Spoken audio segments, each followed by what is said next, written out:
નમસ્કાર દર્શક મિત્રો, આપ જોઈ રહ્યા છો TV9 ઇન્ડિયા। હવે જોઈએ અગત્યના સમાચાર। સુરતમાં સુખમય ગણપતિ વિસર્જન પૂર્ણ થયું।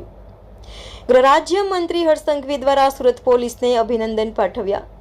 સુરત પોલીસ સતત 72 કલાકથી ખડે પગે લોકોની સેવામાં ઊભી રહી। હર્ષ સંઘવી સુરત પોલીસ 72 કલાકમાં તેમનો ઘરનો દરવાજાઓ પણ જોયા નથી। હર્ષ સંઘવી સુરતના થયેલ પથ્થરમારા મામલા પછી વાતાવરણ તંગ બન્યું હતું। ગણપતિ વિસર્જન પૂર્ણ થતા પોલીસે હાશકારો લીધો। મારી સુરત પોલીસને બી આજે અભિનંદન આપવા માંગુ છું।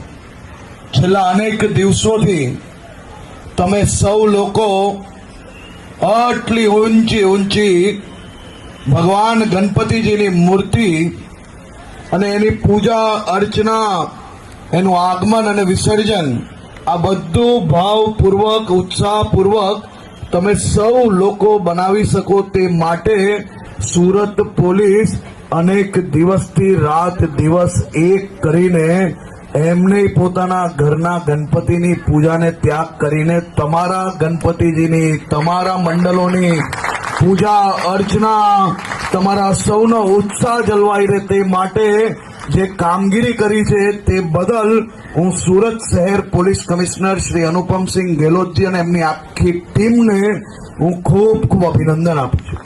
તમે કલ્પના કરો, છેલ્લા 72 કલાકથી તો સુરત શહેરની પોલીસે પોતાના ઘરનો દરવાજો નથી જોયો।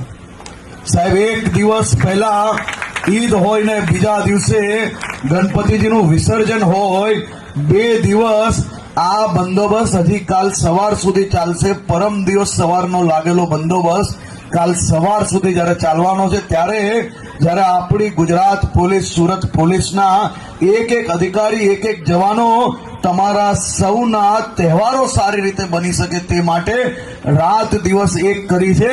એ બદલ એમના માટે આપણે સૌ લોકો તાળીઓ વગાડશું। બોલો ભાઈ, અભિનંદનના પાત્ર છે કે નથી? આવું કંજુસાઈ આવી? કેવો બંદોબસ્ત ભાઈ!